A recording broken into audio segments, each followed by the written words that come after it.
Hello, my Sagittarius friends. This is Jill with Healing Moon Tarot for your 18 general reading. I'm new to putting these out on YouTube and stuff, so I just for time allowance, I already laid out the spread. We're going to turn it over together and look at it and talk about it and see where it takes us through the month of April. Right.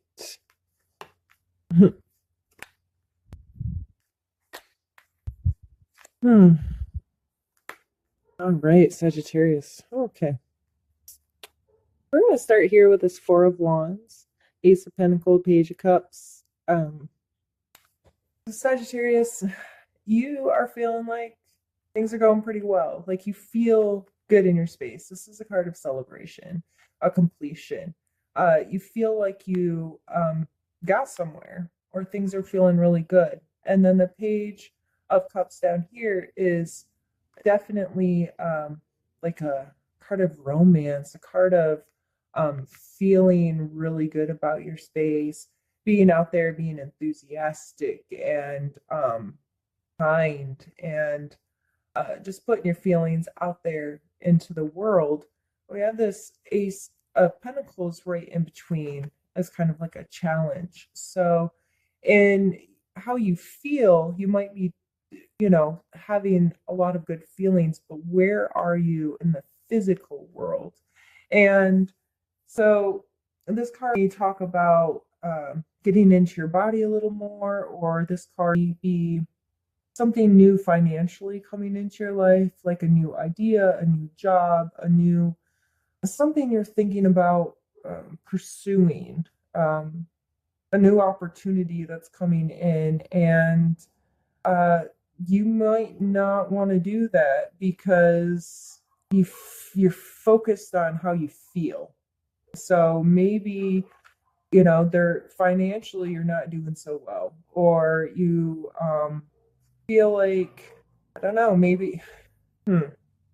Let's move on. I'm going to come back to that a little bit more. In your past energy, we have the Four of Pentacles. So this card kind of speaks of greed to me, or it could be just being really, really smart with how you're spending your money. Either way, with these two cards, I feel like there's been a real focus on your tangible material world. How are you making your money and how are you spending your money? Are you being greedy? Are you holding too tight to your finances? Are you putting too much weight on what your material world, and what that means to you, how you're defined by it? Uh, this is a past energy over here with the four. So either you were really, really smart with your finances and you're enjoying it now. It's not a concern to you, and that has allowed something new to come into your life, a new idea of how to make money. I feel because of all these good feeling cards, I think that be um for most people. Some people, this could be greed instead, and this is a problem for you. But with all these good feeling cards, I really think that being mindful has put you in a place that you could really make some progress here. And so then we move up to the Queen of Cups, and beside over here we have the Six of Cups. The Queen of Cups, she is the loving mother. She is the nurturer. She is romantic and considerate and kind and very emotionally stable and healthy. And in this placement, it's telling you to draw on those things. You have the strength of that in your energy. You are capable of coming from a place of your heart. And with the six, this is pure innocent kind of love, this sharing of love before, in your childhood, before expectations and filters and worrying about what other people think. This is that pure childlike love of sharing and sharing your love. So I believe that that's a very important thing for you right now, is being emotionally healthy and putting these energies into the world, sharing your love authentically with the people in your life. And that is a really, really big focus for you right now. And it can really be beneficial for you to hold this in and own it. And maybe this spark here, this physical world manifestation of, okay, this is a new idea, this is a new opportunity. You have to really feel aligned with it. If you're not feeling it, this isn't going to prosper. So you have some opportunities coming into your life that you really need to take into consideration of how are you going to feel about them. Don't do it just out of greed. You're offered a job to make a ton more money. How is it going to affect your love life? How is it going to affect these relationships you have here? How is it going to affect how all of this moves in your life? Because if it's going to take away from this, Sagittarius, I don't believe that's going to be beneficial for you. I believe that could be really harmful for you, actually. It'd be necessary. It's maybe just something you need to learn, to take a risk and see where it goes. But I really feel that you need to feel it, not from a financial standpoint, but from, does this feel right? Does this feel good? Can I be open with my thoughts and feelings on this and share, have these opportunities for love in life?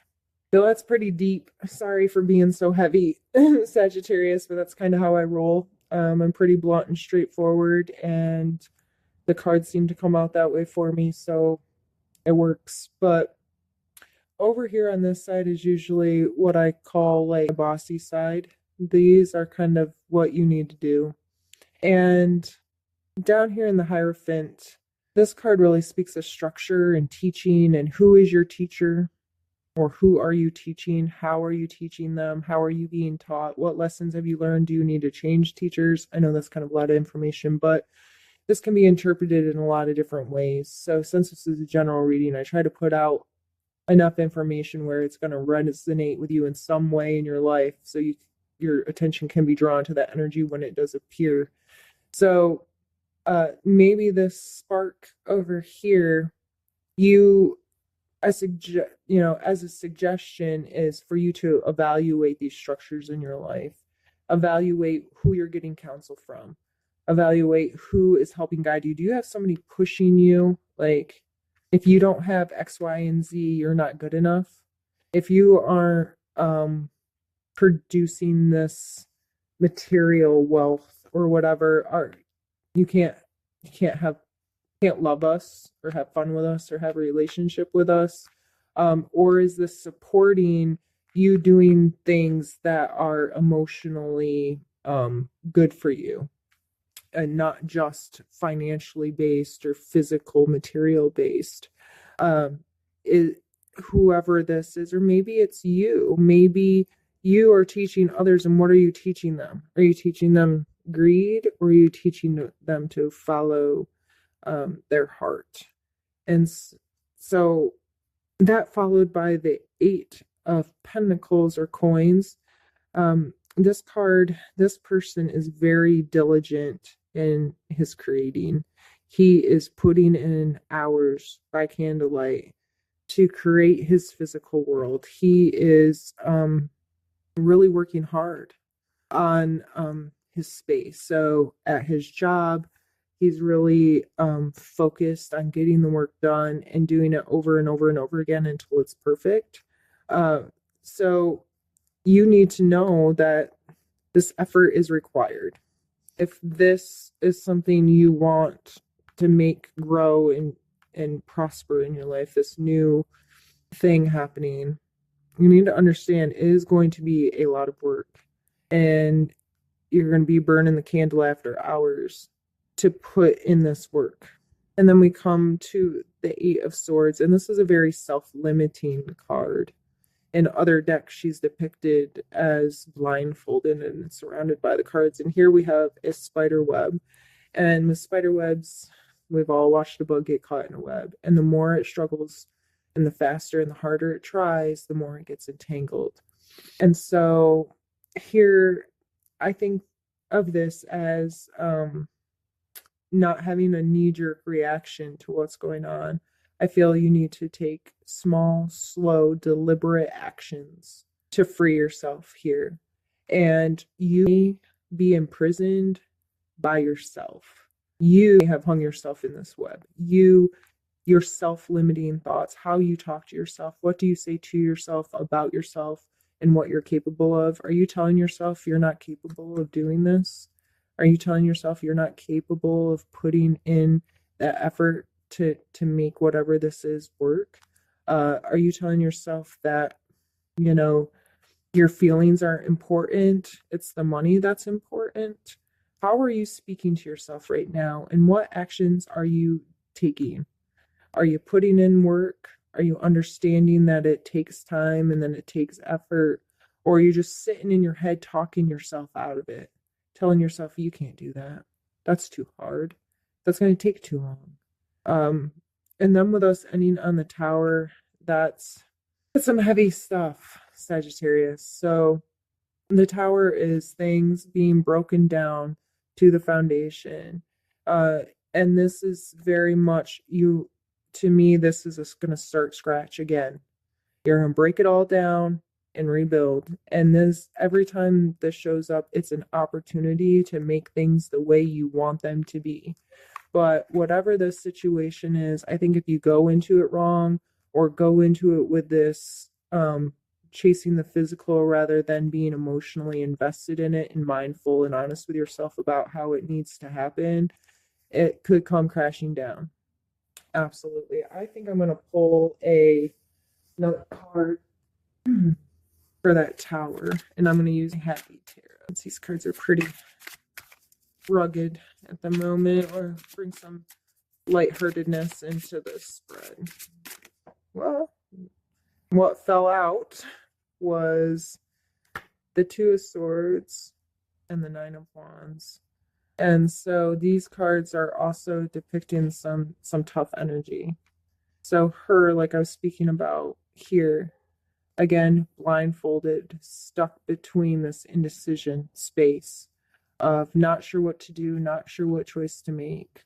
And then over here with the Nine of Wands, is feeling very defensive, kind of beat up, like been fighting for a while. And so, Sagittarius, I hate when readings don't end on a really happy note. But I need you to know this can be a huge learning process for you.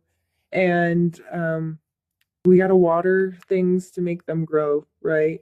And it's going to take some effort from you, and things might not go the way you want them to go. And you might really be feeling by the end of the month beat up and stuck.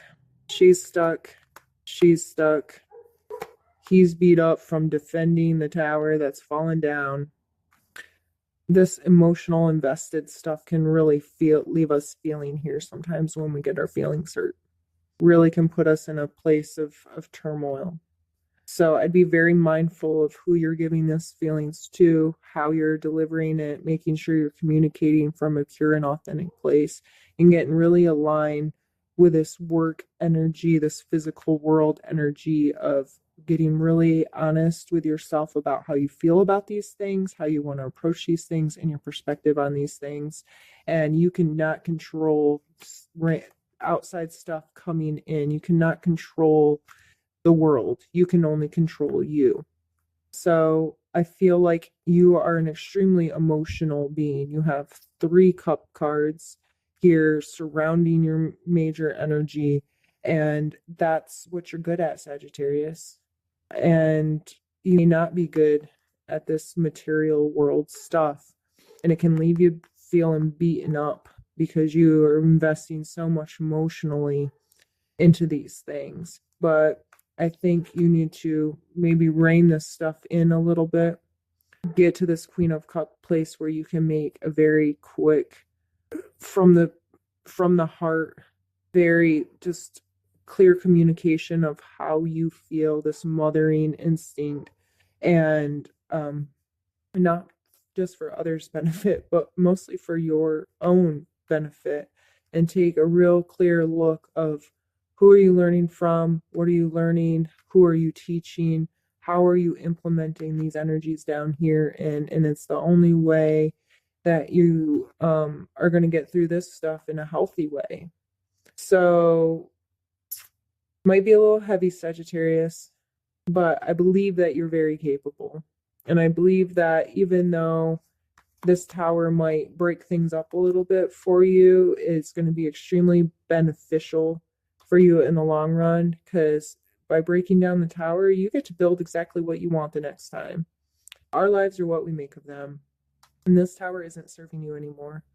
This home isn't working out for you anymore. So by it crumbling down, you have the opportunity to immediately start to rebuild something really beautiful for yourself, and it can be done from a place of feeling, not necessarily from this all I keep thinking of is the word greed, and I know that's a really harsh word, but I feel like just this focus on having material things.